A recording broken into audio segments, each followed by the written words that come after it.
Hello everyone. In this video we will discuss about the classification of animals. तो हम इसमें table के form में देखेंगे कि किस ऑर्गेनिज्म में कौन सा बेसिस ऑफ क्लासिफिकेशन प्रेजेंट होता है। तो जनरली जो हमारे फाइलम्स होते हैं,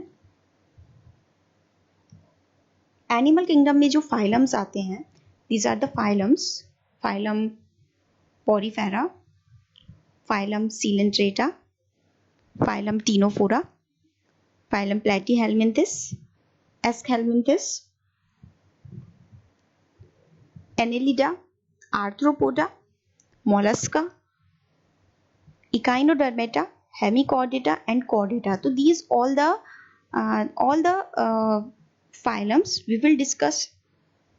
These phylums के इसमें कौन सी सिमेट्री होती है, कौन सा लेवल ऑफ ऑर्गेनाइजेशन होता है, जर्म लेयर क्या होता है, सीलोम कौन से होती है और नोटोकॉर्ड कौन सी होती है, और हैबिटेट भी हम ले लेते हैं इसका।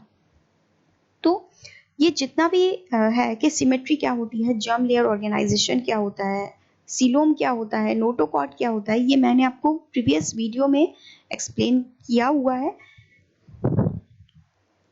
Now level of organization. अब लेवल ऑफ ऑर्गेनाइजेशन पोरीफेरा में कैसा होता है? पोरीफेरा में जनरली जो लेवल ऑफ ऑर्गेनाइजेशन होगा वो सेलुलर लेवल ऑफ ऑर्गेनाइजेशन होगा, मतलब कि ये सेल से मिलके बना हुआ होगा।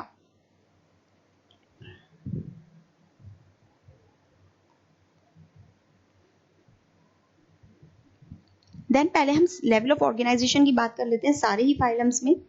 उसके बाद सीलेंट्रेटा में जो लेवल ऑफ ऑर्गेनाइजेशन होगा वो टिश्यू लेवल ऑफ ऑर्गेनाइजेशन होगा। तो जितने भी एनिमल के फाइलम्स प्रेजेंट हैं उनमें सिर्फ पोरीफेरा एक ऐसा मेंबर है जिनमें सेलुलर लेवल ऑफ ऑर्गेनाइजेशन होता है, और सीलेंट्रेटा में टिश्यू लेवल ऑफ ऑर्गेनाइजेशन होता है, और टीनोफोरा में भी टिश्यू लेवल ऑफ ऑर्गेनाइजेशन होता है। बाकी जितने भी हैं, प्लेटीहेल्मिन्थेस से जितने भी कॉर्डेटा तक सारे फाइलम्स होंगे, प्लेटीहेल्मिन्थेस है, एस्केल्मिन्थेस है, annelida, arthropoda, mollusc, echinodermata, hemichordata and chordata, इन सब में जो लेवल ऑफ ऑर्गेनाइजेशन होगा वो क्या होगा?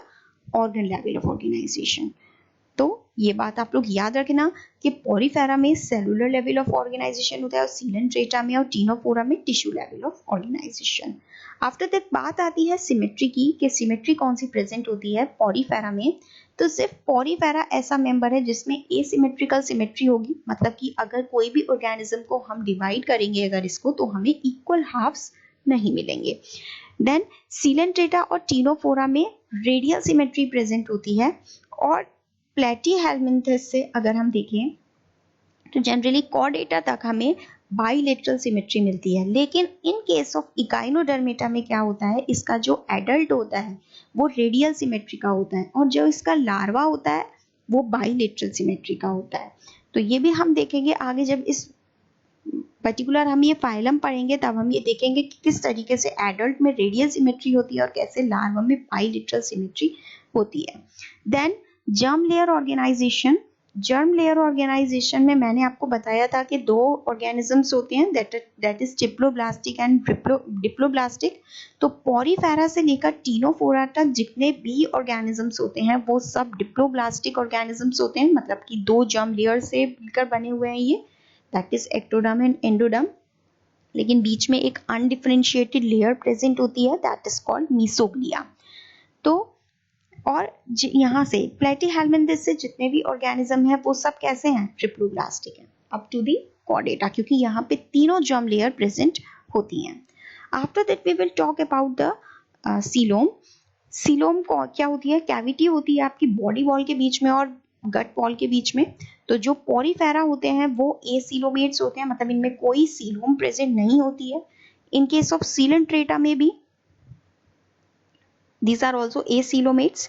तो प्लेटीहेल्मिन्थेस तक हमारे acoelomates एनिमल्स होते हैं, और जो हमारे एस्केल्मिन्थेस होते हैं सिर्फ इसी केस में, इसी एस्केल्मिन्थेस में ही सीडोसीलोमेट्स होते हैं। ये पैचेस में प्रेजेंट होती है इसमें सीलोम।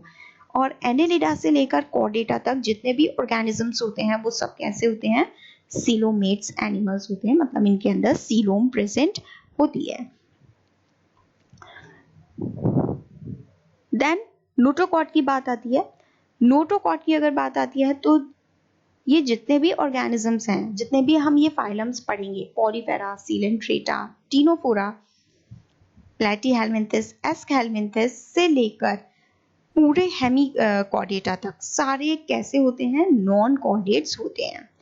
नॉन कॉर्डेट्स होते हैं मतलब इनके अंदर नोटोकॉर्ड प्रेजेंट नहीं होती है। तो सिर्फ कॉर्डेटा ऐसा फाइलम आएगा जिसके अंदर क्या होंगे? नोटोकॉर्ड प्रेजेंट होगी, तो इसलिए इनको कैटेगरी में रखा गया है, दैट इज कॉर्डेट्स। इसका भी आगे पूरा क्लासिफिकेशन है, that we will discuss letter.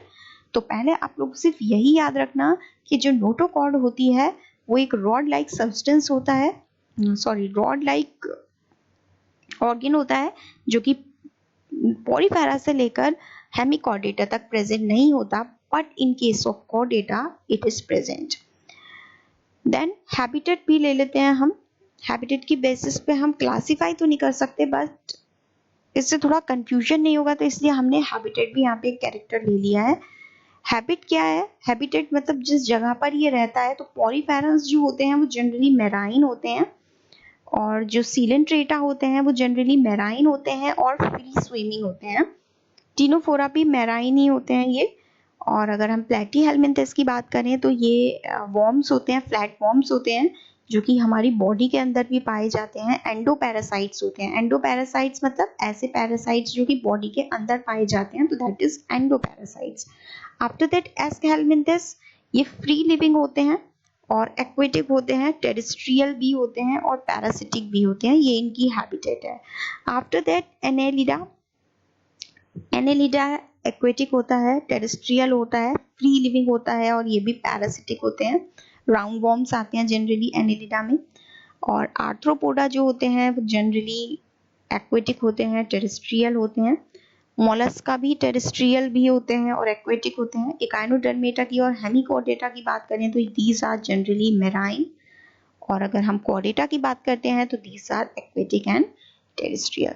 So this is the classification of the animals कि क्या क्या level of organization present है, क्या symmetry present है इसमें, कौन सा germ layer present है, कौन सा coelom present है, कौन सा notochord present है.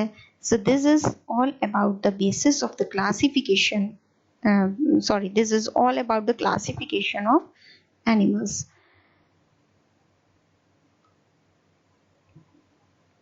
Thank you.